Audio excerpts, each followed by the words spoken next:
sallallahu alaihi wasallam. Ini nikmat besar. Nikmat besar. Dan puncak umat Nabi Muhammad itu sekarang. Makanya semua kenikmatan yang ada terbayang di zaman dahulu ada hari ini. Semua ketaatan yang dulu dibayangkan orang ada hari ini, tapi juga semua kemaksiatan yang ada di zaman terdahulu ada juga hari ini. Yang lagi rame LGBT ya, dulu di zaman Nabi Lut, sekarang juga ada dan terus terang. Mereka terus terang. Kita tidak benci siapa saja, tapi kita menghimbau kembalilah ke fitrahnya. Ya. Nggak boleh juga benci, Pak. Benci takutnya terkena keluarganya. Ya. Sebelumnya kita membahas tentang keutamaan umat Nabi Muhammad yang kedua, yaitu al-ikram birrahmatil khasah. Allah muliakan dengan rahmat, kasih sayang yang khusus.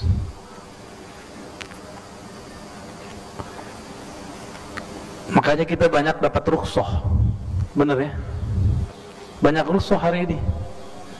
Mulai dari cara wudu, bersuci, kemudian sholat, itu rukhsah semua. Kita aja masih nganggap beban. Itu sudah rukhsah karena sayang Allah Subhanahu wa ta'ala. Yang ketiga, ja'alahum ummatan wasata. Allah jadikan umat Nabi Muhammad sebagai umat wasata. Apa arti wasata? Moderat. Maksudnya moderat apa? Nggak cenderung ke kanan, nggak cenderung ke kiri. Maka kitab Al-Quran itu bukan kitab satu tema, dia semua tema dibicarakan secara imbang, ya. Di dalam Al-Quran surah Al-Baqarah dikutip oleh beliau, annahum humul umma al-wasat wa anhumus syuhada 'alan nas. Binasil Quran, apa ayatnya? Wa kadzalika ja'alnakum ummatan wasata. Demikianlah Allah jadikan kamu umat yang wasata, bukan pertengahan dalam pengertian datangnya di tengah, tapi pendiriannya wasat. Maka agama ini membuat umatnya, ini sifat umat. Jadi umat Nabi Muhammad punya sifat namanya wasatiyah. Ini sifat umat karena disebutkan di situ ja'alnakum ummatan. Kami menjadikan kamu sebagai umat yang wasata. Ada istilah yang diperdebatkan, agama moderat atau umat moderat. Sesuai ayat ini, umat yang moderat, ya. Untuk apa itu? Litakunu syuhada'a 'alan nas, supaya kamu, kita, ya, syuhada, menjadi saksi terhadap semua manusia yang dahulu sampai hari ini. Wa yakuna ar-rasulu 'alaikum syahida. Begitu juga Rasul di sini Nabi Muhammad sallallahu alaihi wasallam akan menjadi saksi, syahida, ya. Lalu beliau mengatakan, apa buktinya? Zikru hadhil manqabah wal khususiyah, ya. Keutamaan ini, keistimewaan ini Allah buktikan dengan adanya peralihan kiblat. Jadi kiblat tadinya kemana kiblat kita? Al-Aqsa. Itu yang ada batu yang di bawahnya ada lubang itu. Alhamdulillah Allah izinkan saya ke sana. Dan malam tadi kita ketemu orang Palestina, Syekh Ammar yang ahli qiraat. Ya, kita juga ngobrol masalah itu. Dulu Nabi Muhammad setiap kali mau sholat menghadap ke Al-Masjid Al-Aqsa, beliau menghadap dulu ke Ka'bah. Karena beliau ingat Ka'bah itu dibangun oleh Nabi Ibrahim lebih awal daripada Al-Masjid Al-Aqsa. Ada riwayat menyebutkan perbedaannya 40 hari, berarti lebih tua. Dan Al-Masjid Al-Aqsa itu sudah menjadi identik dengan Ahlul Kitab. Al-Masjidil Haram masih pertengahan, masih moderat. Maka dialihkanlah dari Masjidil Aqsa ke Al-Masjid Al-Haram, ya. Ya, muncullah surat Al-Baqarah ayat 142, ya. Silakan dilihat nanti di rumah, ya. Uniknya itu dipindahkan lagi sholat. Sejarah ini kemudian menjadi sebuah keunikan. Sayyidina Nabi SAW lagi sholat, disuruh pindah. Masjid tempat Nabi sholat dulu itu disebut Masjid Qiblatain. Tidak ada keutamaan khusus yang disebutkan di dalam Al-Quran dan Sunnah mengenai sholat di sana, tapi yang pasti keutamaannya mengenal sejarahnya. Bahwa Nabi berpindah, ngimaminnya arahnya pindah. Yang tadinya ngadap ke utara, sekarang beliau ngadap agak ke selatan.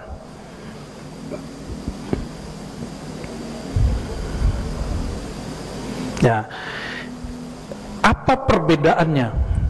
Al-Masjidil Haram simbol millati Ibrahim Hanifah, simbol dari agama Nabi Ibrahim. Agama Nabi Ibrahim itu Yahudi atau Nasrani? Nabi Ibrahim gimana? Islam? Iya udah pasti. Enggak, dia Yahudi atau Nasrani? Dua-duanya. Dikit lagi biar pas. Belum ada Yahudi, belum ada Nasrani, sudah ada Nabi Ibrahim. Nabi Ibrahim itu bapaknya Yahudi, bapaknya Nasrani, bapaknya Arab. Beliau punya anak, bahkan bapaknya Jawi. Beliau punya anak ada lebih dari 3, cuma yang kita kenal cuma 2, Sayyidina Ismail, Sayyidina Ishaq.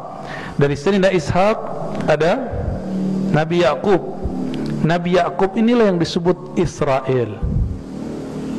Maka disebut keturunan Nabi Yaqub dengan Bani Israel. Kenapa muncul Yahudi? Wah, itu banyak lagi kisahnya. Nanti ketika muncul Sayyidina Isa disebutlah Nasrani. Maka Nasrani dan Yahudi itu sama-sama Bani Israel.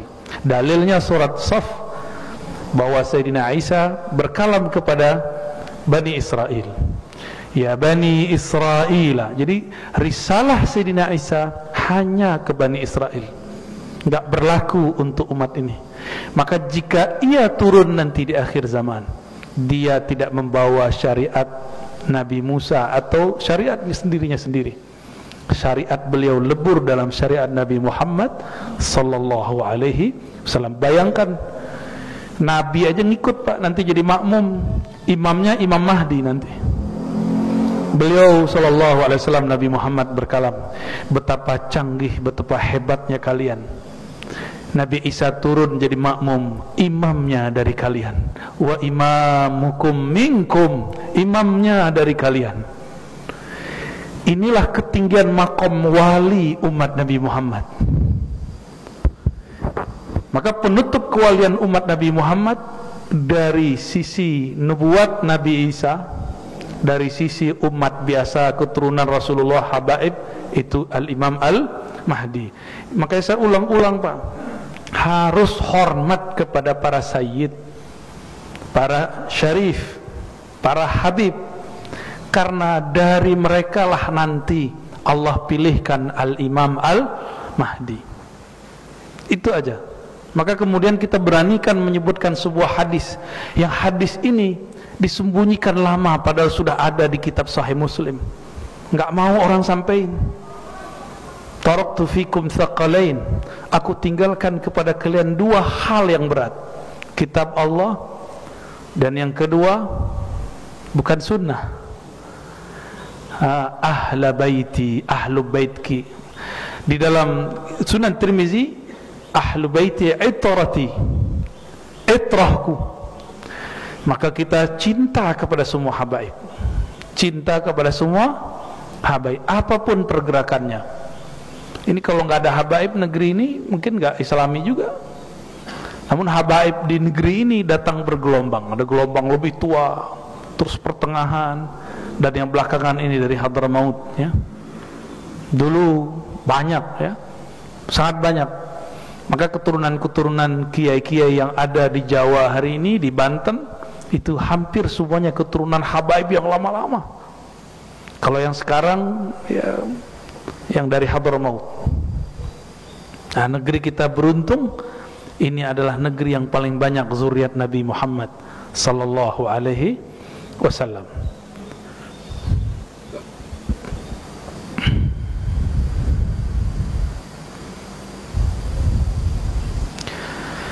Nabi Ibrahim punya anak, siapa lagi? Nabi Ismail, Nabi Ishak. Ada anak yang lain. Masih ada 6 anak lagi dari seorang istri namanya Sayyidatuna Qanturah. Qanturah inilah yang menjadi ibunya orang-orang Asia Timur, Asia Tenggara. Nah, jadi muka-mukanya kayak kita-kita ini kan, yang kurang soheh mukanya. Beda ya sama muka orang-orang Arab ya kita. Beda Pak. Beda muka kita dengan mereka. Maka saya curiga jangan-jangan Cina, Thailand, Vietnam, Patani, Malaysia, Indonesia, Singapura itu sama itu. Sama, wajah-wajahnya mirip. Nonton film Cina mukanya mirip kita ya kan. Saya cuma mengajak jangan terjebak kepada rasisme. Orang rasis berarti dia tidak wasata. Di Cina ada orang Islam nggak? Ada komunis, ada yang nggak nyembah Allah, ada yang nyembah Allah. Berarti bukan masalah ras, masalah keyakinan. Keyakinannya kemana? Ya, jadi kita nahkum biddin, la nahkum bisya'ab, ya, kita berhukum dengan agama bukan dengan ras. Nah, itulah ajaran Nabi Ibrahim, ya. Dulu sempat ramai ada aliran Ghafatar, ya, dia pengen menghidupkan agama Ibrahim, gitu ya. Tapi yang dimaksud agama Ibrahim kita nggak ngerti, ternyata meninggalkan ajaran Sayyidina Muhammad sallallahu alaihi wasallam dan ingin menggabungkan agama-agama yang ada di dunia. Jangankan Islam, Kristen, Yahudi, ini NU Muhammadiyahnya nggak mau gabung Pak. Salafi sama Asy'ari juga mau gabung. NU aja 2 ya, nggak mau nyatu. Tarekat sama tarekat aja nggak mau nyatu. Boro-boro mau nyatuin agama-agama, ya, mimpi besar, ngayal itu, halu, ya. Yang dapat menyatukan umat cuma imam akhir zaman itu, dan kita tidak tahu kapan, di mana. Namun kita siap-siap saja, kolbu kita siapkan, ya. Karena nanti fitnahnya datangnya bareng. Dajjal datang, dia datang. Nanti orang akan mengira Al-Mahdi itu Dajjal, sebagaimana dikira Dajjal itu Al-Mahdi. Nanti begitu kebolak-balik. Dalilnya dari Sahih Bukhari, Sahih Muslim, naruhu jannah wa jannatuhun nar. Surganya neraka, nerakanya surga. Gelapnya cahaya, cahayanya gelap. Itu, ya. Semoga kita terselamatkan dari fitnah akhir zaman ini, ya.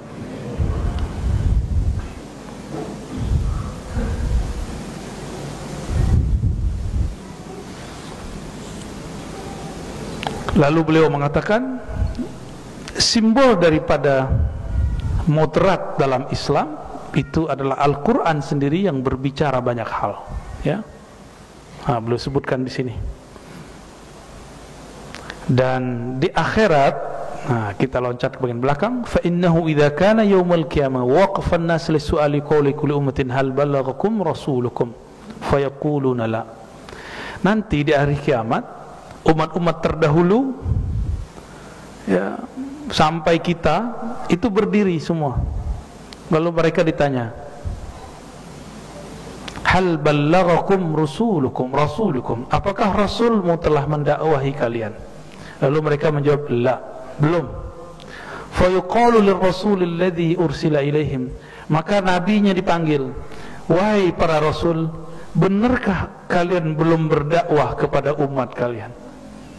Fa yaqulu na'am, Justru kami sudah menyampaikan ya Allah. Tuh, antara Nabi sama umatnya udah beda. Fa yaqulu man yashhadu lak, siapa yang bersaksi bahwa engkau para nabi sudah mendakwahi umatmu? Apa jawaban para nabi? Muhammadun wa ummatuh, Muhammad dan umatnya. Itulah makna surat Al-Baqarah 143. Litakunu syuhada 'alan nas, supaya kamu jadi saksi kepada semua umat terdahulu. Jadi nanti ini kita nih Bapak, insyaallah ya, kita jadi saksi. Allah bertanya ke Nabi Isa, ke Nabi Musa, Musa, kata Allah, betulkah sebagaimana yang dikatakan oleh orang-orang ahlul kitab atau orang-orang Bani Israel bahwa kamu belum menyampaikan misi risalahku? Apa kata Nabi Isa, Nabi Musa? Justru kami sudah ya Allah. Mana buktinya? Saksinya mana? Saksinya Nabi Muhammad dan umatnya. Jadi kita nanti jadi saksi. Nabi terdahulu minta Nabi Muhammad dan kita sebagai saksinya. Itu makna surat apa? Al-Baqarah ayat 143 ya. Litakunu syuhada'a 'alan nas, agar kamu sekalian hai umat Muhammad menjadi saksi terhadap umat-umat terdahulu. Nah, ini kita ringkas-ringkas ya. Dan yang keempat, khasais keutamaan umat Nabi Muhammad sallallahu alaihi wasallam, yusur syariatil Muhammadiyah, kemudahan dalam menjalankan syariat Nabi Muhammad sallallahu alaihi wasallam. Apa kata beliau? Syariatuha aisarus syara'i'. Syariat umat Nabi Muhammad syariat yang paling mudah. Wazalika binassil Quran, karena itulah nas dari Quran. Allah mengatakan dalam surah Al-Baqarah 185. Nanti dicek di rumah. Yuridullahu bikumul yusra wa la yuridu bikumul usra. Allah hanya menginginkan kemudahan bagimu, bukan kesulitan. Maka orang-orang yang berpikir bahwa syariat ini menyulitkan, dia telah menyalahi pemahaman yang Allah turunkan.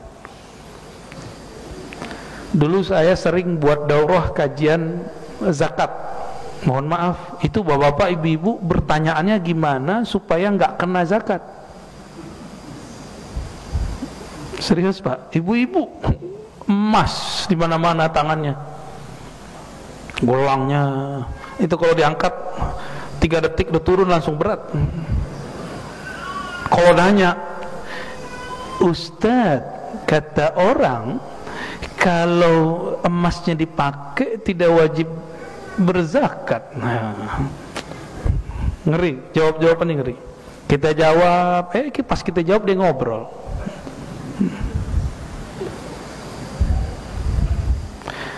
Kita sering bertanya, ingin mencari celah. Ini yang nggak benar. Itu Nabi Bani Israel. Bani Israel ketika nanya dulu, diperintahkan oleh Nabi Yuna Musa, ya, sembelihlah sapi. Padahal semua sapi apa aja kan boleh itu.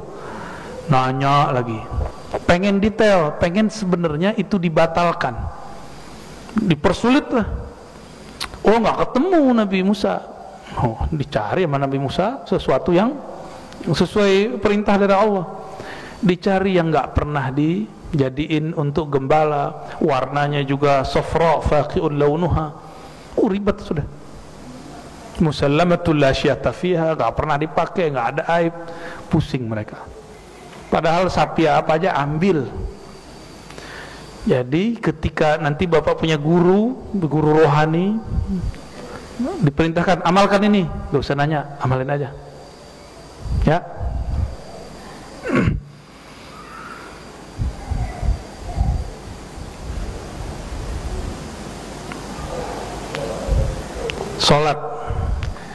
Sholat kita ini sudah paling mudah. Nggak sanggup berdiri, ngapain? Duduk. Nggak sanggup duduk, berbaring. Nggak sanggup berbaring, kita sholatin Pak. Kita salatin nanti, tenang aja ya. Dulu kalau kena najis pakaian dipotong. Sekarang cukup dibersihkan, selesai. Dulu apabila orang bertobat dari kesyirikan, dia harus faqtulu anfusakum, bunuh dirimu. Ada nggak yang begitu, Pak? Syariat bunuh diri ada nggak sekarang? Nggak ada. Syariat kita betul-betul dimudahkan. Allah mudahkan semua. Ada seorang yang sangat miskin. Dia datang kepada Rasulullah, mengadu, wahai Rasulullah, bulan puasa aku menggauli istriku di siang hari. Rasulullah panik, ya Allah, berat kafarahnya, penebusnya berat. Apa tebusannya? Kafarahnya apa? Puasa 2 bulan berturut-turut. Dia bilang, ya Rasulullah, saya ini orang lemah, penyakitan. Ya udah, kamu ngasih makan 60 orang miskin. Ya Rasulullah, yang miskin mah saya. Akhirnya Nabi ambil makanannya, kurmanya, nih, kira-kira mungkin ada 60 butir di dalamnya, nih kamu bagi-bagi. Ya Rasulullah, kalau saya bagi-bagi ntar saya makan apa? Udah buat kamu. Ya, itu terjadi, Pak. Begitu longgarnya Rasulullah SAW jika sudah terjadi perbedaan kondisi. Dan itu cuma umat Nabi Muhammad SAW. Umat terdahulu nggak ada cerita bunuh diri, nggak ada cerita. Makanya bersyukur jadi umat Nabi Muhammad SAW ya. Kalau sholat Jakarta sekitar ini kan macet terus. Sekarang ulama kita sudah mengeluarkan beberapa kajian, walaupun belum jadi fatwa ya. Jika macet yang luar biasa, kita terjebak di jalan, boleh dijamak tapi bukan qasar. Boleh dijamak tapi bukan qasar. Mengikuti qaul Imam Syafi'i bahwa kebolehan menjamak salat karena masyaqqah. Masyaqqah itu kesulitan. Kita kalau kena macet sulit nggak? Kemacetan zaman dulu jarak, kemacetan apa, kesulitan zaman dulu jarak, kesulitan zaman sekarang mobil nambah, jalan nggak nambah. Ya, gengsi nggak punya mobil, beli mobil.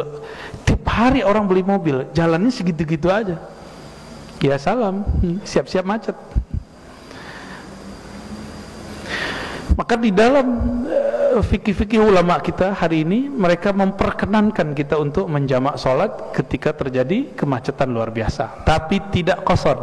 Ingat ya, boleh digabung maghrib 3, isya 4, tapi bukan 3-2. Zuhur asar 4-4, bukan 2-2. Nah, ini tolong jangan salah paham nanti ya. Kalau di mazhab Imam Malik semuanya disebut dengan qadha, diqadha aja. Baik. Nah, namun ada yang terlalu gampangan, dapat ilmu dari kiai bahwa kalau kita di kendaraan cukup sholat di kendaraan. Ya, sholat duduk. Ingat, sholat wajib tidak sah di atas kendaraan kecuali posisinya pas. Jadi kalau kita dulu pernah sholat di pesawat, ingat-ingat nih berapa sholat diqadha semua. Kecuali Saudi Airlines ya, itu di belakangnya ada musola, benar. Itu bisa, Pak. Tapi kalau sholat di kursi, di bis, di mobil, mesti diqadha. Karena Nabi tidak pernah sholat wajib di atas kendaraan. Dulu debat Imam Syafi'i dengan pengikut Imam Abu Hanifah mengenai kewajiban sholat witir. Imam Malik, Imam Syafi'i mengatakan tidak wajib, tapi Imam Abu Hanifah mengatakan wajib sholat witir. Gimana kalau diwajibin, Pak? Belum tadi nggak witir kan? Ya, kebanyakan kayaknya nggak witir. Thariqat saya salah satunya menjaga sholat witir. Kalau ketinggalan kita usahakan untuk mengqadanya. Imam Syafi'i menukil riwayat bahwa baginda Nabi Muhammad SAW pernah sholat witir di atas kendaraan. Tapi kalau sholat wajib selalu turun dari kendaraan. Maka beliau mengeluarkan kaidah la tasihhu shalah ala rahilatin atau ala rikabin. Tidak sah sholat wajib di atas kendaraan. Ya, ingat-ingat dulu umroh atau naik bus, sholat di atas kendaraan, tolong diqadha. Saya nggak tanggung jawab ya. Ya, itu agak ketat dikit Pak, gitu di bagian itu. Ya. Kayaknya udah banyak ya. Ya, udah keseringan ya. Itu disebut dengan salat li hurmatil waqt, salat menghormati waktu, dan dia tidak disebut salat yang sebenarnya. Dia cuma zikir dan doa, ya.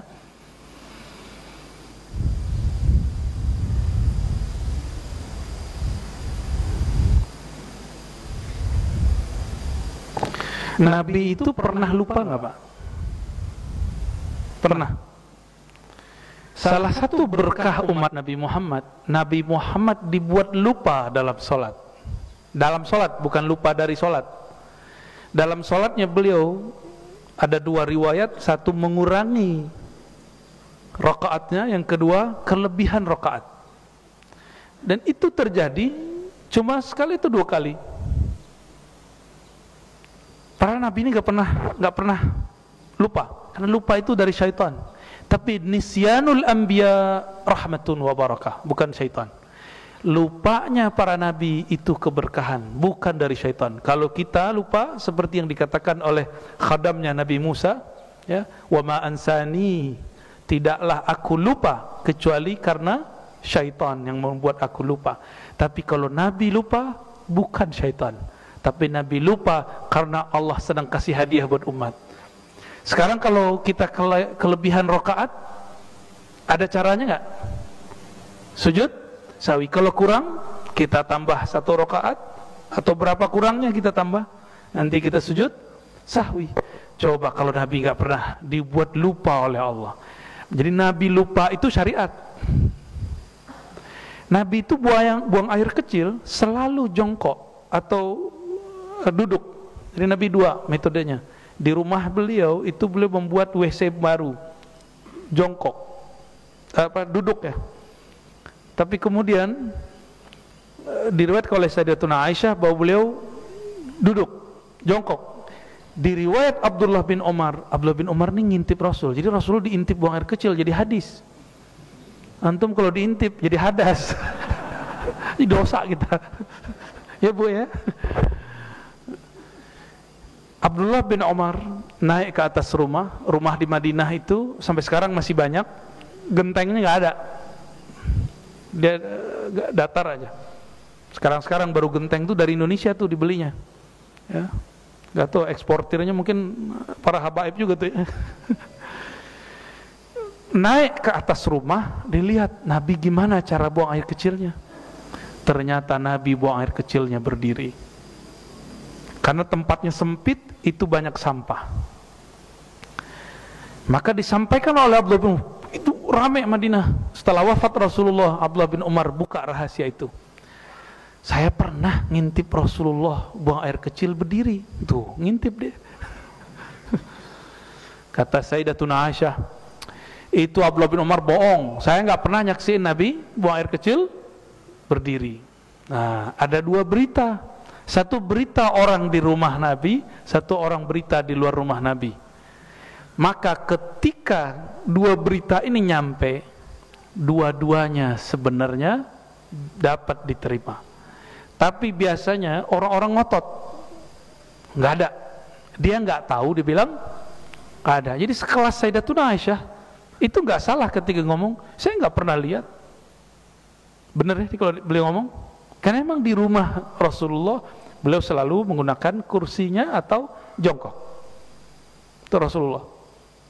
Maka yang dia katakan, demi Allah saya tidak pernah melihat Rasulullah buang air kecil kecuali jongkok atau duduk. Abdullah bin Umar cerita, ya itu kan di rumah, sedangkan di luar lain cerita. Begitulah ilmu. Banyak kiai sekarang ngomong nggak ada itu, kan banyak sekarang ya. Yang bantah Pak Hashim kali gitu juga. Oke, sudah sering digituin orang, belum ada itu. Dia nggak tahu, dia bilang nggak ada. Cukup katakan saya tidak tahu. Ahsan. Karena mengatakan la adri itu separuh ilmu. Itu petuah Imam Malik, Imam Syafi'i, imam yang lain. Engkau bilang saya nggak ngerti bab itu, selesai. Ini kajian yang sudah kita tutup, salah satunya kajian tentang ma'rifatur ruh. Ini guru saya bilang dari banyak mursyid nih. Dulu kan diperintah buka, kita buka. Sekarang perintah tutup, tutup.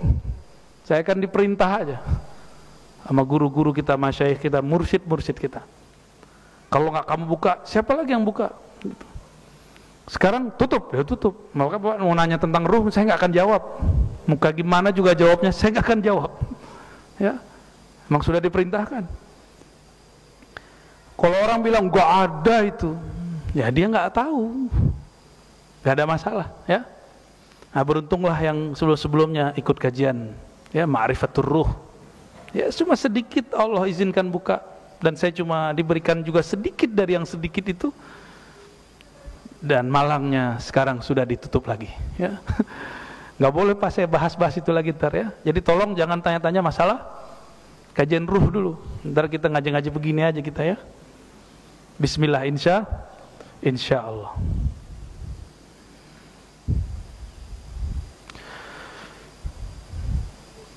Dalam riwayat Imam Ahmad dari Huzaifah Al-Yamani qala sajada an-nabiy sallallahu alaihi wasallam, Nabi sujud falam yarfa' rasahu hatta zananna anna nafsahu qubidat. Nabi sujud enggak diangkat-angkat, enggak bangkit-bangkit, sehingga kami mengira Nabi sudah wafat dalam sujudnya. Seperti doa sebagian kita kan begitu. Kalau saya enggak minta doa meninggal dalam sujud, Pak, ntar kasihan makmumnya. Ya, benar enggak? Kasihan makmumnya ntar. Tapi kalau ada orang doa begitu, ahsan, bagus, ya. Falamma faragha, ketika beliau selesai, qala rabbi istasyarani, ya. Rabbku, Allah ngajakku ngobrol. Jadi Nabi sujud kalau lama, itu lagi dialog dengan Allah. Kalau kita sujud, kalau kelamaan dikit gimana? Aduh, imam ini sok soleh ini. وفي وأحل لنا كثيرا مما شدد على من قبلنا ولم يجعل علينا من الدنيا في حرج فلم أجد شكرا إلا هذه السجدة. Lalu beliau mengatakan di dalam hadis itu yang agak lumayan panjang, Allah menghalalkan bagi kita, bagi umat Nabi Muhammad yang dulu diharamkan. Lalu Allah mudahkan urusan-urusan duniawi kita.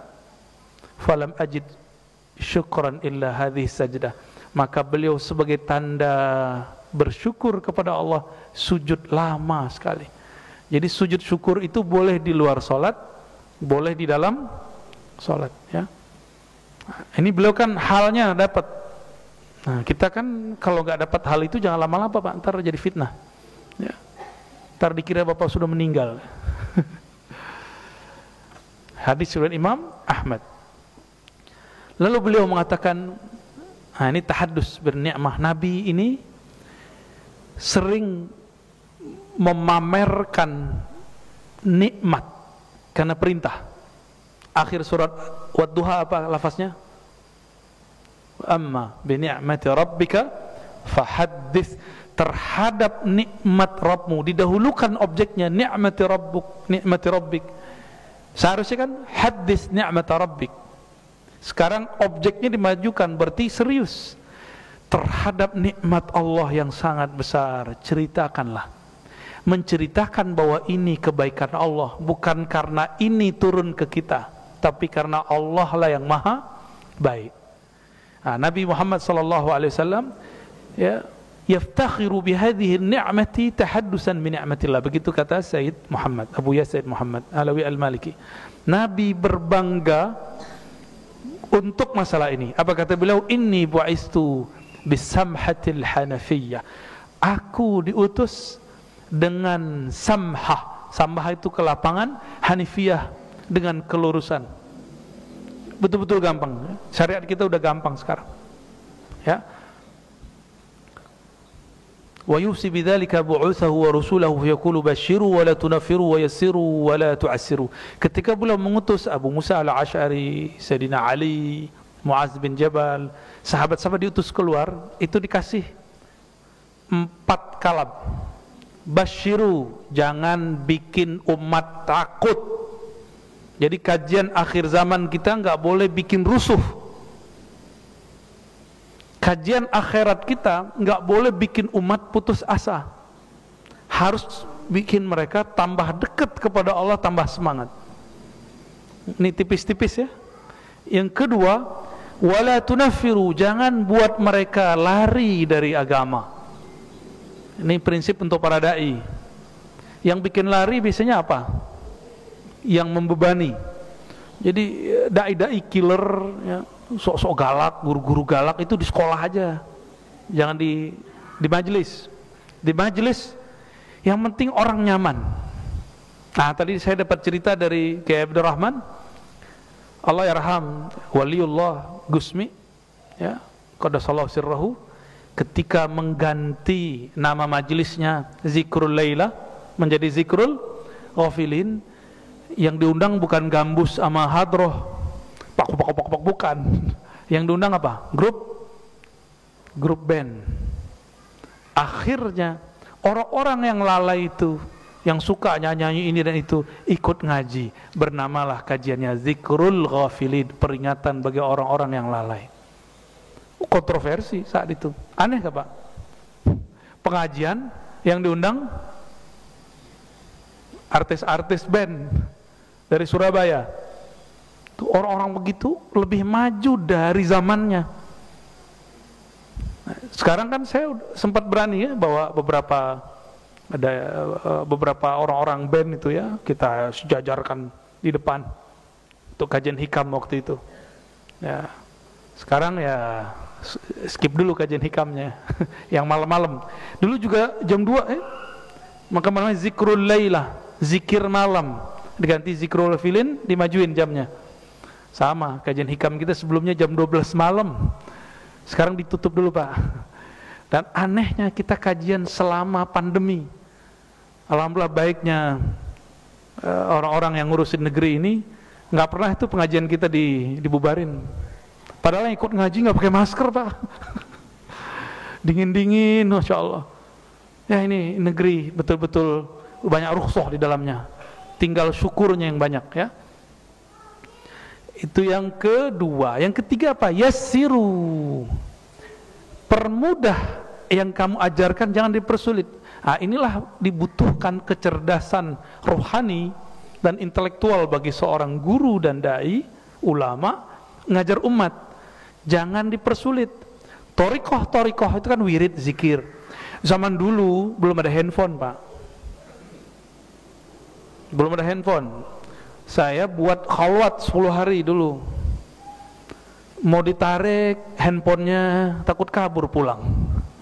Ya udahlah, kasih izin buka handphone jam 5 sampai maghrib. Kita buat khalwat dulu, itikaf. Zikir khafi, zikir qalbu. Ini udah dari pandemi sampai sekarang saya belum buat lagi. Maka kita buat suluk from home. Khalwat, suluk, latihan rohani tapi dari rumah. Kok dibuat kerja aja dari rumah ya? Masa latihan rohani tidak bisa dari rumah ya? Mungkin sudah ada yang ngamalin beberapa ya. Alhamdulillah, itu berkah itu insyaallah. Nah, yassiru, jadi harus butuh namanya tajdid. Tajdid itu revisi. Setiap masa itu ada metode yang cocok untuk masa itu. Sama-sama namanya zikir Naqsyabandiyah, tapi metodenya harus berubah. Sama-sama Qadiriyah, sama-sama Syaziliyah, tapi harus ada cara yang beda dengan dulu mas sekarang. Di zaman dulu ada nggak kerjaan berangkat pagi pulang sore ngantor, ada nggak? Nggak ada. Zaman dulu nggak ada. Sekarang ada, maka harus disesuaikan metodenya dengan zaman sekarang. Sama-sama torikohnya disebut torikoh A, tapi cara pengamalannya sudah dimudahkan, disebut tajdid. Dan mujaddid itu akan ada di setiap 100 tahun. Begitu dalam hadis Imam Abu Daud. ya. Barangkali ini zamannya sudah mulai dekat, zaman tajdid, ya. Wala tu'assiru, jangan persulit. Nah, ngaji, baru ngaji udah ngomong sunnah bid'ah, sulit nggak otak kita? Ya, itu mempersulit, Pak. Kajian mengenai diagnosa suatu hukum atau menjelaskan jenis suatu amalan ini sunnah bid'ah, itu otoritas para ulama. Makanya saya katakan tadi di Masjid Puri, ya, Puri Cinere, semua orang berhak ngomong agamanya, tapi yang berbicara mengenai hukum agamanya cuma ulama ahli hukum. Gitu. Silakan komentar apa saja. Tapi kalau sudah masuk ke wilayah-wilayah yang ada otoritasnya, jangan sembarangan komentar.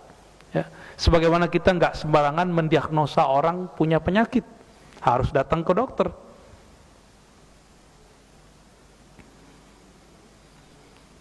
Jadi ada 4. Nah, ini khas ajaran Nabi Muhammad. Apa pertama? Basyiru, beri kabar gembira. Atas dasar inilah para ulama kita sering menyebutkan kisah-kisah untuk membuat semangat. Yang kedua, wala tunaffiru, jangan bikin orang kabur, jangan persulit.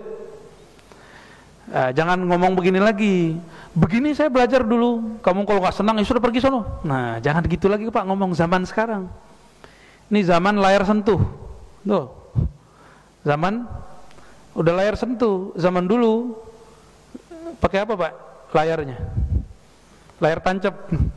Sudah beda zamannya. Maka kita nggak boleh lagi saklek kayak dulu. Yang penting anak-anak muda mau ngaji.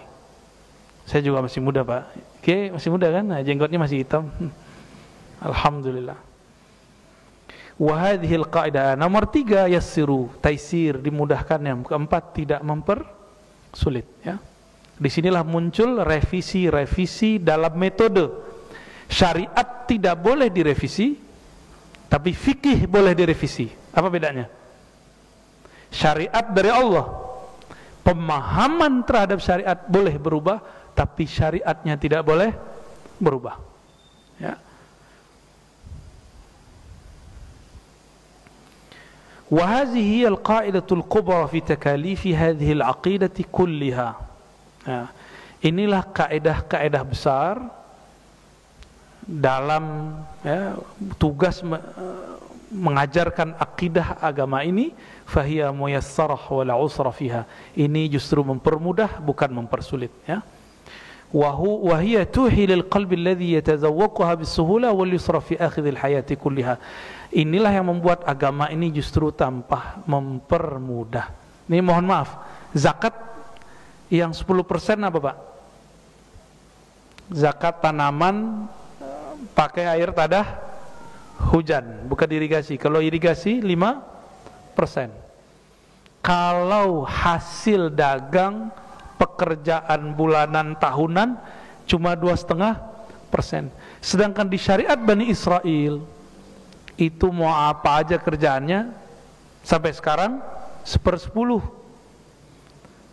Makanya sekarang di Perancis beberapa agama-agama itu tempat ibadahnya sepi karena pajak dan asuransinya wajib dibayarkan 50-60%, ditambah 10% lagi jadi 30% sisanya. Mereka nggak mau ke tempat ibadah mereka karena mempersulit, ya. Nah, itulah alasannya mungkin kita sedih di kota Depok ini masih banyak sekali masjid-masjid karena bingung mau cari dana gimana, akhirnya nadah di tengah jalan, ya. Kita mau salahin siapa? Ini katanya kota-kota religius, ya. Ya, semoga sampai ini kepada pemimpin-pemimpin di Depok, ya.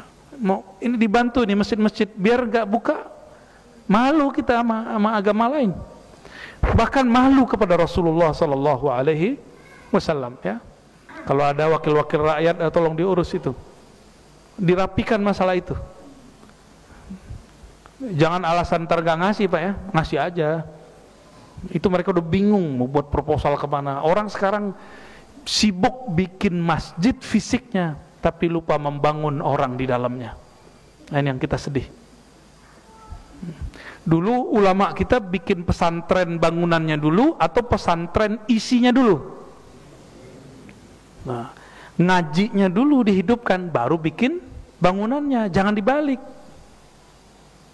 Jangan dibalik. Dan pesantren itu nggak bisa ala orang kaya, nggak, mohon maaf. Pesantren itu ala kiai. Kiai dapatnya gimana, cara-caranya, dia akan menjalankan itu. Saya berulang-ulang kali menyampaikan, ini banyak sekali kawan-kawan kita yang Allah berikan harta berlebih, nggak percaya sama kiai, malah curiga sama kiai. Dia bilang, ini ngomong ke saya, Pak, ntar kasih sama kiai itu turun ke anaknya. Ya salam, itu tuduhan yang luar biasa itu. Tapi kalau di Jawa, keberlangsungan pesantren emang ke anak. Kalau nggak ada sistem itu, udah hancur Pak pesantren. Saya orang Sumatera Barat. Di Sumatera Barat, karena tradisi turun ke anaknya kurang. Jadi kalau anaknya tidak alim, nggak dihormati di sana. Ada yang sekampung sama saya, maka banyaklah pesantren-pesantren dulu ratusan ribuan. Kalau ada seorang peneliti pendidikan di sana, kampus aja ada 3.000 dulu di sana. Belum lagi pesantren, tarbiyah, ya, surau-surau kajian kitab. Karena orang tidak menghormati turun ke anak, karena kecurigaan ini tinggi atau apa, saya nggak tahu, wallahu alam. Gimana nih Dato, ini penghulu sana nih, bener, habis Pak, habis. Itulah cara Allah penjaga pesantren di Pulau Jawa, dari kiai turun ke anaknya atau ponakannya. Ramai juga itu Pak, kayak perang-perang zaman-zaman dulu, konflik-konflik di kerajaan, sampai ke masalah laundry aja ramai itu ntar. Tapi itu dinamika biasa, nggak masalah. Yang penting pesantren jalan terus. Konflik-konflik keluarga itu biasa, masalah cuan biasa, ya. Dulu kiai-kiai kita bangun ruhnya dulu, baru bertahap bangun fisiknya. Maka siapa yang punya kelebihan harta, ya ngobrol sama kiai, ngobrol sama syaikh, ya. Jangan buat konsep-konsep sendiri. Dibuat bangunan, ada kubah-kubahnya, nih pesantren. Itu namanya bangunan seperti pesantren. Bapak udah pernah ke tempat Abuya Muhtadi? Ayahnya Abuya Dimyati. Saya ziarah ke sana, tapi belum sempat ketemu dengan Abuya Muhtadinya, tapi ziarah ke ayahanda beliau. Itu pesantren gak ada kubah-kubahnya Pak. Apa namanya? Rumah-rumah kecil, pondok-pondokan itu. Pendopo bahasa Jawa. Nah, obong. Ajib. Kiai tinggal di tempat begitu. Nggak ada Pak, yang gitu nggak ada. Nggak ada kubah-kubahnya. Tapi siapa aja pemimpin di negeri ini pasti datang ke situ. Jenderal di mana aja datang ke situ. Kira-kira muliaan mana Pak? Ya, yang memimpin siapa sebenarnya? Nah, ini yang luar biasa, ya. Kita baru saja pekan lalu, ya, 2 minggu lalu, ya, dari Abah Lutfi, Habib Lutfi, pemimpin Sayyidul Mursyidin, ya, pemimpin para mursyid. Itu nggak ada pesantren, majelis aja, majelis Kanzus Sholawat. Masya Allah, itu orang datang. Pengen sekedar ketemu, melihat beliau. Karena yang beliau bangun cinta kepada Rasul Sallallahu Alaihi Wasallam. Ya, kita beruntung punya orang-orang begitu. Itu menteri-menteri, koordinator datang pakai helikopter, ketemu bentar, pulang ke Pekalongan Pak. Ya, jadi ternyata mau jadi orang hebat tuh nggak mesti di Jakarta. Ya bisa di mana-mana. Jadi jangan salah konsep kita. Dan saya juga tinggal di Jakarta kok Pak, ya, saya tinggal di Depok Pak. Nanti kalau ditinggalnya ke sana, ya itu lain cerita, ya. Wallahu a'lam bishawab. Baik.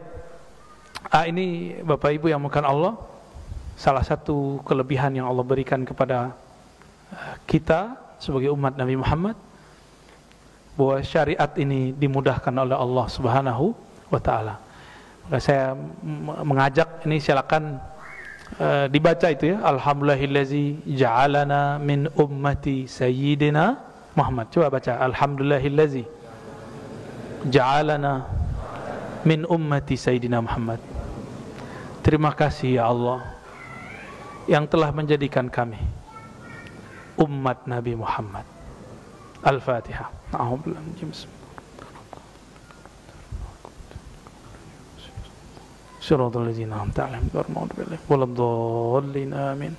Saya sudah pernah menyebutkan sebelumnya bahwa Nabi Musa pernah meminta ingin jadi nabi akhir zaman. Kata Allah, sudah ada. Jadi kalau gitu jadi umat akhir zaman. Nabi Musa minta jadi umat akhir zaman. Masa udah jadi umat akhir zaman masih nyesel? Ya. Jadi pede Pak jadi umat akhir zaman. Ya. Fadhal, Kiai.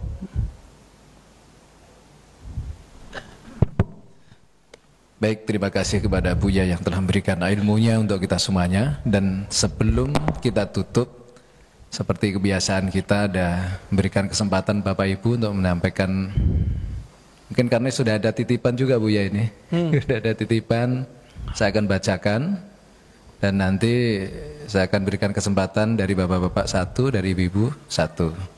Tapi ini saya baca dulu Buya, dia bertanya, begini Buya, ada fenomena penghancuran makam para nabi dan ulama yang mungkin sekarang ini banyak di Timur Tengah ya.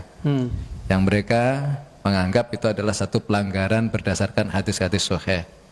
Maka dari itu kita ini punya tradisi sering ziarah dan tujuan mereka sangat kejam karena itu adalah kerjaan orang-orang sufi yang kehilangan proyek untuk proyek-proyek tur wisata dan lain sebagainya. Aduh, jahat sekali ya. Maka dari itu ini minta pencerahannya supaya umat tetap bisa takdim kepada para dzurriyyat Rasulullah, kepada para ulama, kepada para wali-wali Allah. Minta penjelasan kepada Buya. Mungkin sebelum saya lanjutkan pertanyaan berikutnya, barangkali biar langsung dijawab ya. Langsung jawab ya. Bismillahirrahmanirrahim.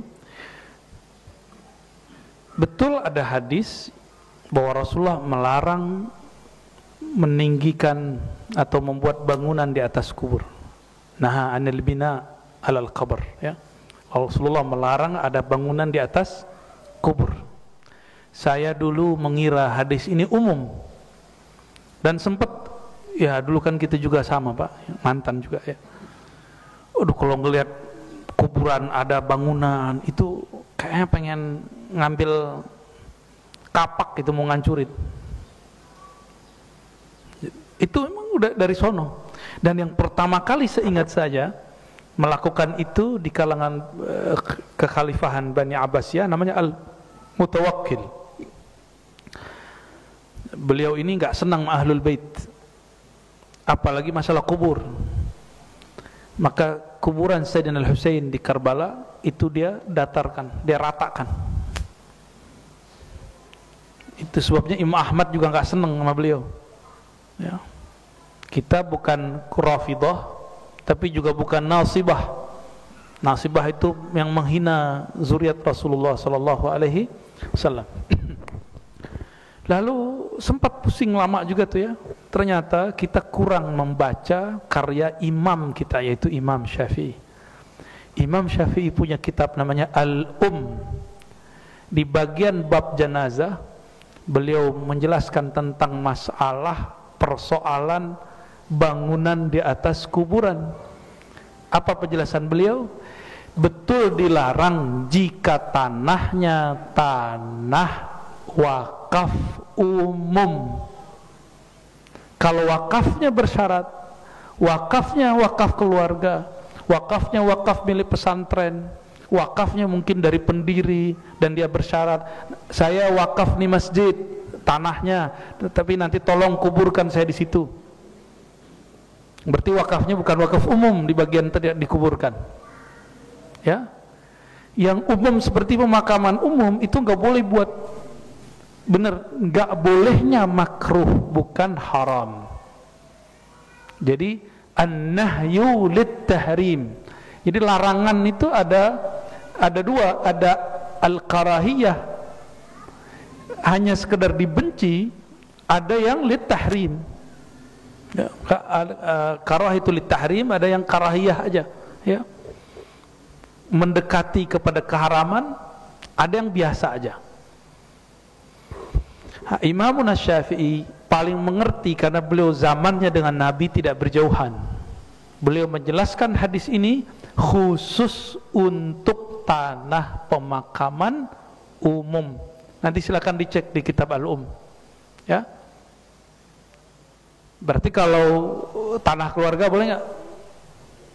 Dulu yang bangun-bangun ma'had, pesantren, masjid-masjid itu mereka yang punya, dan mereka bikin syarat, saya wakaf, tolong kuburkan saya di situ. Itu udah wakaf khas namanya, bukan wakaf umum. Yang umum tidak boleh. Secara bukan tidak boleh haram, tapi tidak boleh makruh. Lebih kurang begitu, ya.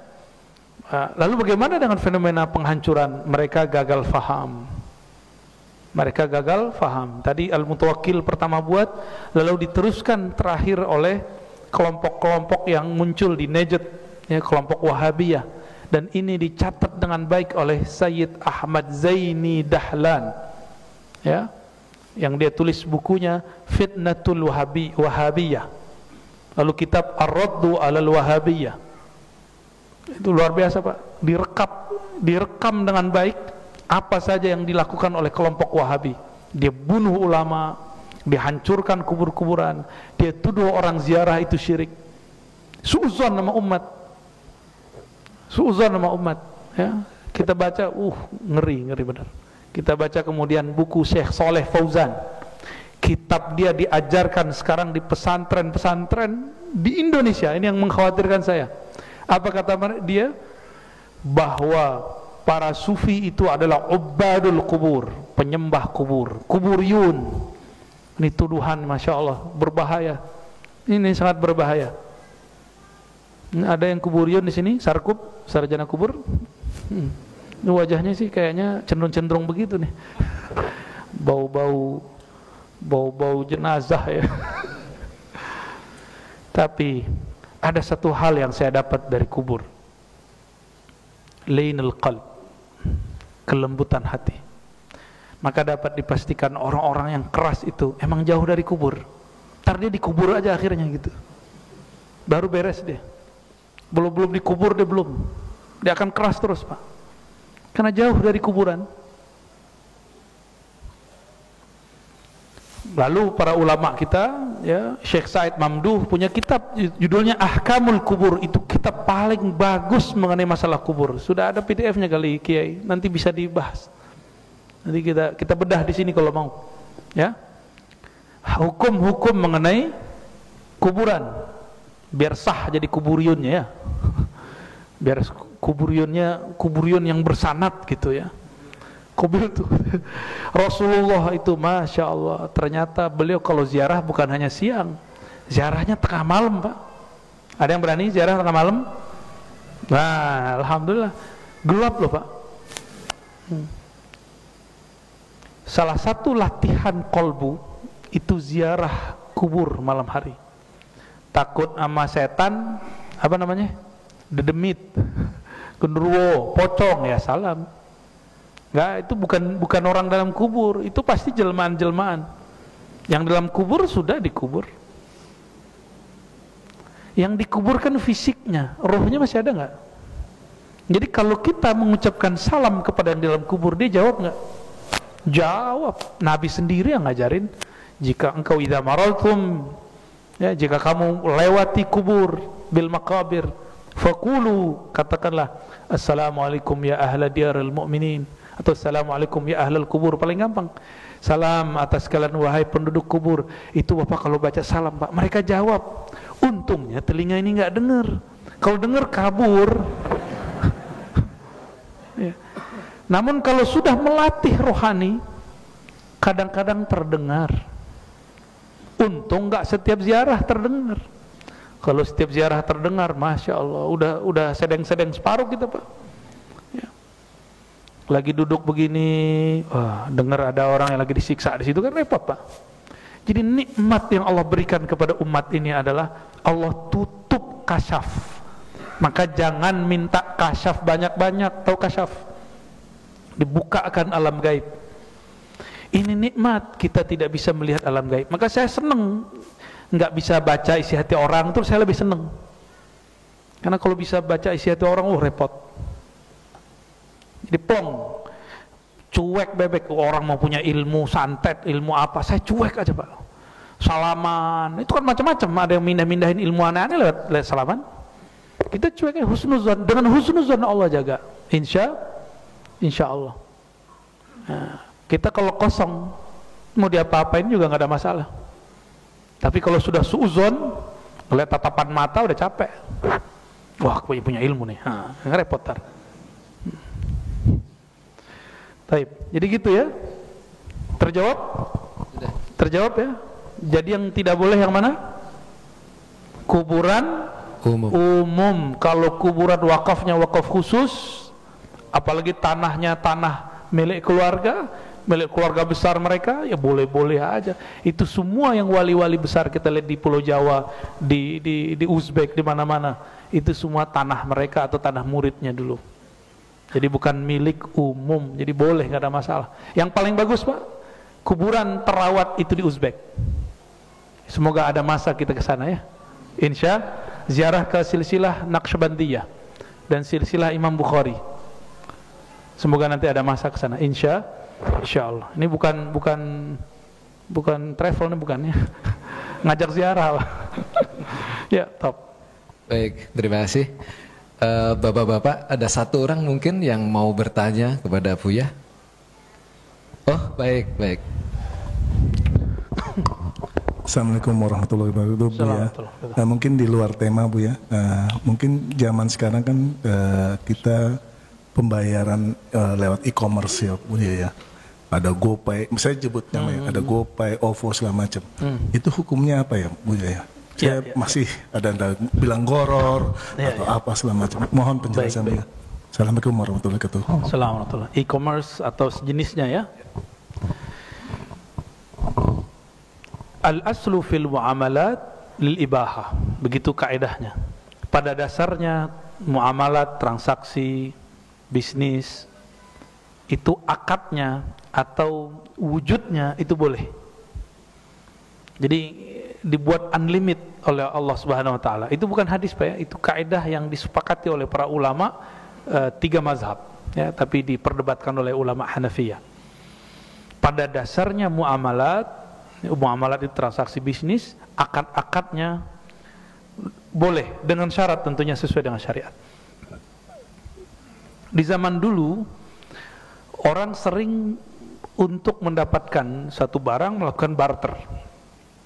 Maka dulu jual beli disebut ishtara yashtari, istiraan. Aktivitasnya disebut bai.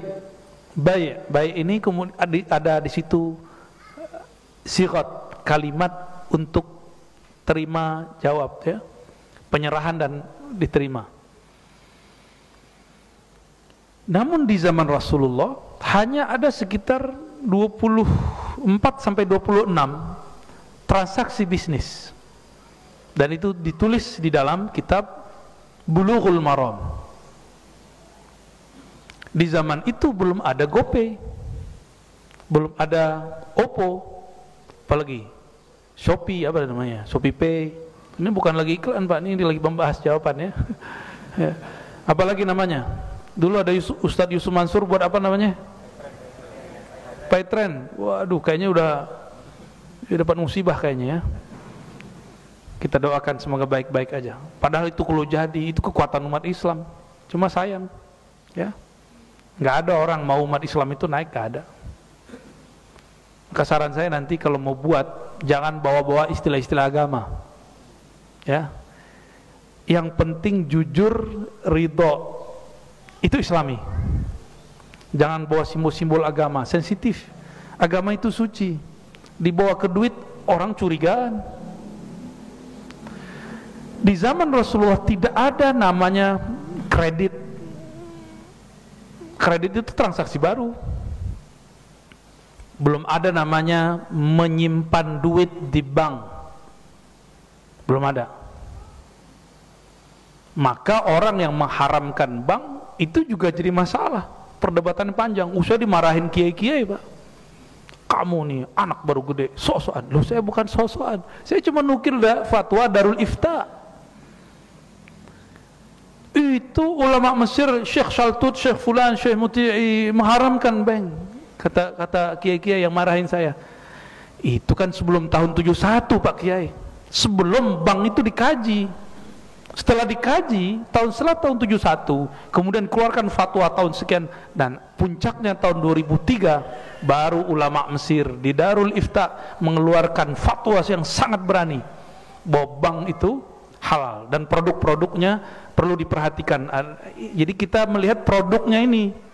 Yang haram mungkin transaksi di suatu produk, atau misalnya tasarrufnya. Apa arti tasarrufnya? Ya ini dikelolanya kemana? Itu PR kita paling. Nah ini kelebihan bank syariah. Bank syariah pasti diputer di hal yang halal. Tapi kan kejadian juga kemarin, ada bank syariah, bank syar'i, tapi kemudian membiayai pemodalan hal yang haram, babi. Saya lupa nama banknya, alhamdulillah lupa Pak. Ya. Di zaman Rasul ada namanya riba. Riba itu kalau saya nuker emas, emasnya beda ukuran, beda nilai, baru disebut riba. Maka dulu standarnya nilai emas. Karena dulu emas itulah yang menjadi standar nilai satu alat tukar. Rupiah, dolar dulu berdasarkan emas. Sekarang dolar suka-suka mereka nyetak. Benar nggak? Jadi sekarang mata uang bukan berdasarkan emas. Artinya dia sudah jauh daripada praktek bisnis yang ada di zaman Rasul, praktek muamalat yang ada pada zaman Rasulullah. Jika terjadi namanya di dalam bank itu apa namanya, peminjaman. Kata pinjam di sini beda dengan kata pinjam di zaman Nabi. Di zaman Nabi saya nih minjam ke Kiai Abdurrahman, telat bayar, kata Kiai ini belum menjadi Kiai misalnya. Besok ente kalau nggak bayar 2 kali lipat, itu riba namanya. Itu yang disebut riba. Sekarang itu orang sebut minjem, tapi dia bukan minjem Pak, itu namanya pemodalan. Jadi memberi modal beda dengan pinjam. Ini hasil kajian daripada ulama di Darul Ifta Mesir. Saya cuma nyampein doang, biar jadi bahan juga kita, karena fatwa itu tidak suci. Yang suci cuma Al-Quran dan hadis-hadis yang mutawatir. Hadis-hadis yang sahih pun masih dikritik, apalagi cuma fatwa. Dan saya berkali-kali sampaikan, 2003 ulama Darul Ifta mengeluarkan kehalalannya, kita 2004 baru mengharamkannya. Ya. Nah, waktu itu belum muncul kayak e-commerce yang muncul kayak sekarang, belum ada seperti Dana ya, belum ada GoPay dan segala macam. Ini sudah berbeda dengan yang ada dulu. Maka ulama kita ngambil satu aja, antaradin. Yang penting ridho. Yang penting ridho. Apakah setiap bunga itu berarti riba? Belum tentu. Riba. Jadi hati-hati, saya tidak pernah menghalalkan riba. Riba haram mutlak. Ya, riba haram mutlak, itu syariat. Yang ada sekarang, pemodalan yang ada sekarang di bank atau e-commerce itu segala macamnya, itu dulu belum pernah ada di zaman Rasulullah. Selama dia ada kejujuran di dalamnya, ada transaksi yang jelas di dalamnya, dan sudah ada hukum yang menaunginya, sudah kita katakan halal, insya Allah ya. Dan kita pulangkan nanti ke ahli-ahli hukum muamalat ya. Saya berbicara ini dari sisi usulnya sebenarnya, usul fikihnya ya. Barangkali itu. Dan ini akan beda terus Pak. Akan beda terus. Insya Allah kita nikmati perbedaannya. Dan yang mengharamkan bank, haramkan duit. Karena duit produk bank. Mengharamkan bank tapi pakai duit, ngayal namanya ya. Kalau haramkan bank, tabi'un kaedahnya. Tabi'un apa artinya? Kalau engkau halalkan pokoknya, haramkan juga turunannya. Bank haram, coba sepakati dulu Pak. Bank haram, ayo. Sini duitnya sini. Kartunya sini. Buat saya aja. Gimana? Haram gak? Kalau haram, maka semua produk bank haram. Salah satu produk bank apa? Duit. Dan yang paling ngaco orang ngomong, ayo kosongkan rekeningmu, tutup rekeningmu. Ini gawat tuh orang ngomong begitu ya. Dia nggak tahu salah satu pilar ekonomi di negara itu bank.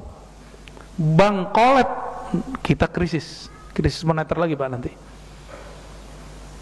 Jadi bank yang kita bicarakan sekarang bukanlah riba yang dibicarakan ulama terdahulu. Nah itu yang mau kita iniin. Terserah ya, mau kiai sepakat nggak ada masalah. Tar juga kiainya punya duit, punya kartu ATM. Kalau kiainya masih bilang haram, aneh minta ATM-nya. Ya.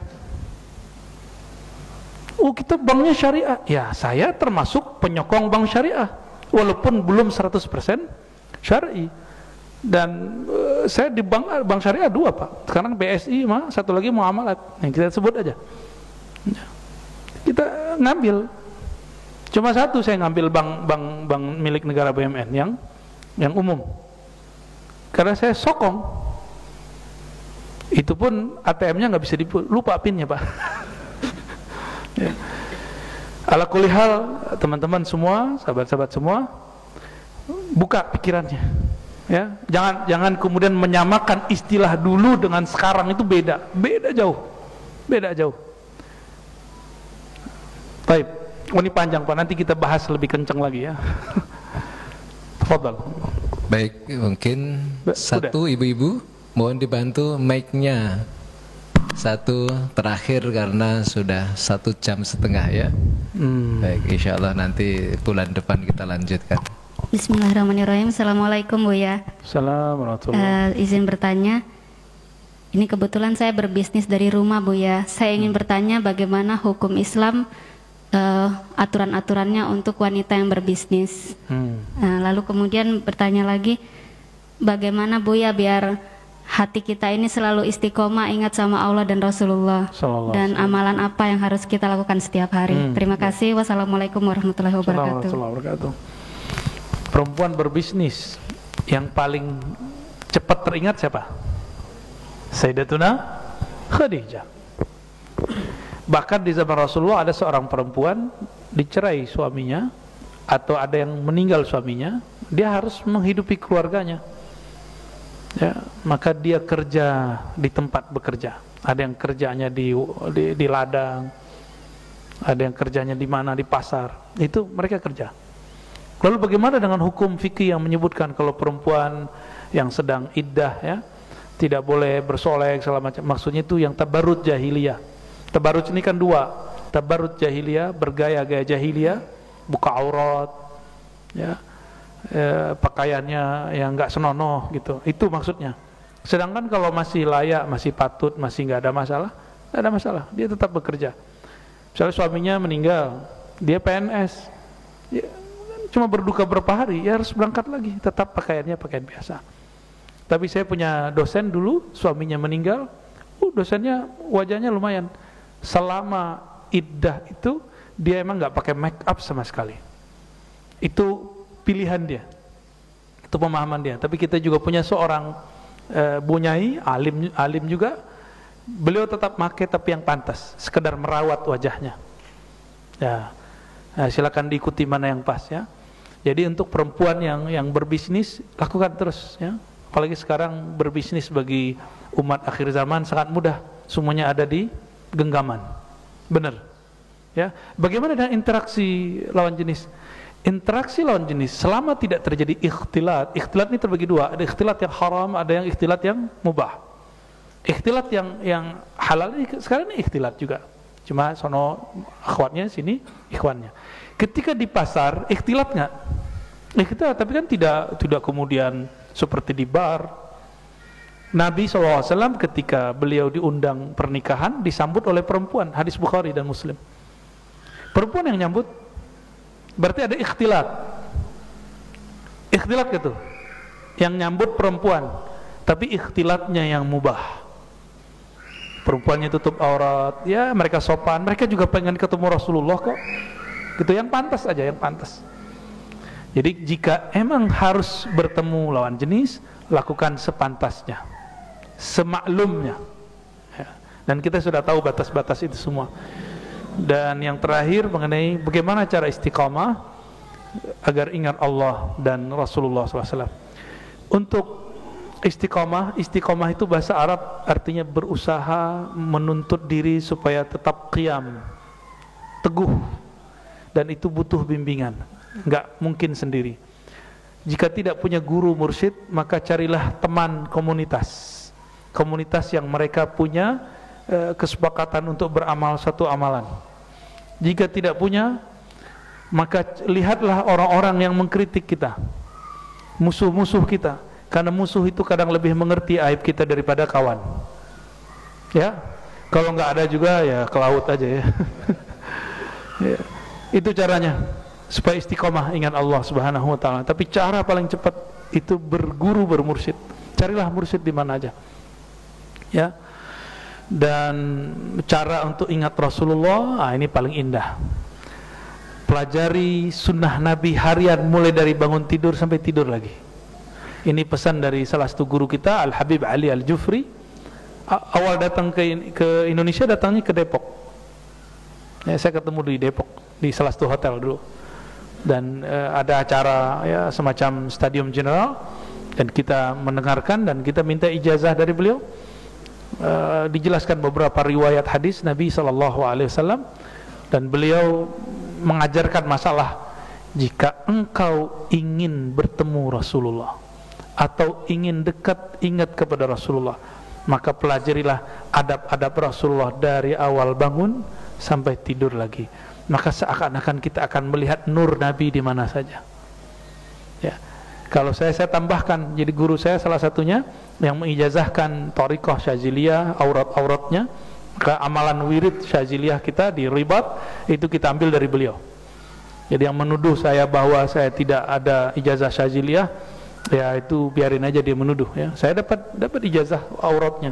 Untuk khalwat, untuk talqin zikir kita menggunakan Thariqah Naqsyabandiyah, Khalwatiyah, Qadiriyah. Itu yang diijazahkan dan ijazahnya ada ya. Tapi untuk Syaziliyah kita dari Syekh Abdul Rabb Nazari. Apa kata beliau kepada kami? Sebenarnya alam semesta ini adalah pancaran dari nur Nabi Muhammad SAW. Maka kamu memandang ke siapa saja, ke benda apa saja, di situ ada nur yang memancar. Inilah kalam Abul Abbas Al-Mursi, gurunya Ibnu Athaillah As-Sakandari. Apa kata beliau? Jika aku tidak memandang Rasulullah sesaat saja, aku kafir. Karena beliau memandang kemana aja, di situ dia lihat ada nurnya Nabi Muhammad sallallahu alaihi wasallam. Ini cara pintas. Kalau yang Al-Habib Al-Jufri, amal, adab dari awal bangun sampai tidur. Kalau Syekh Abdul Rabb An-Nawari, apa kata beliau? Pandanglah semuanya terpancar dari nur Nabi Muhammad sallallahu alaihi wasallam. Nanti lain waktu kita bahas tentang nur. Kajian Nur Muhammad masih boleh. Ya. Yang nggak boleh kajian Ma'rifatur Ruh. Ya, Nur Muhammad masih diizinkan. InsyaAllah itu saja kajian kita pada duha ini. Semoga Allah memberkahi siapapun yang hadir. Mohon maaf seperti biasa, tidak usah salaman ya. Semoga majelis ini diridhoi oleh Allah, direstui Rasulullah, disayangi oleh wali-wali Allah. Al-Fatihah. A'udzubillah. Bismillah. Ar-Rahman Ar-Rahim, Maliki Yawmiddin, Iyyaka na'budu wa iyyaka nasta'in, siratal ladzina an'amta 'alaihim ghairil maghdubi 'alaihim waladdallin. Amin. Subhanakallahumma wa bihamdika asyhadu an la ilaha illa anta astaghfiruka wa atubu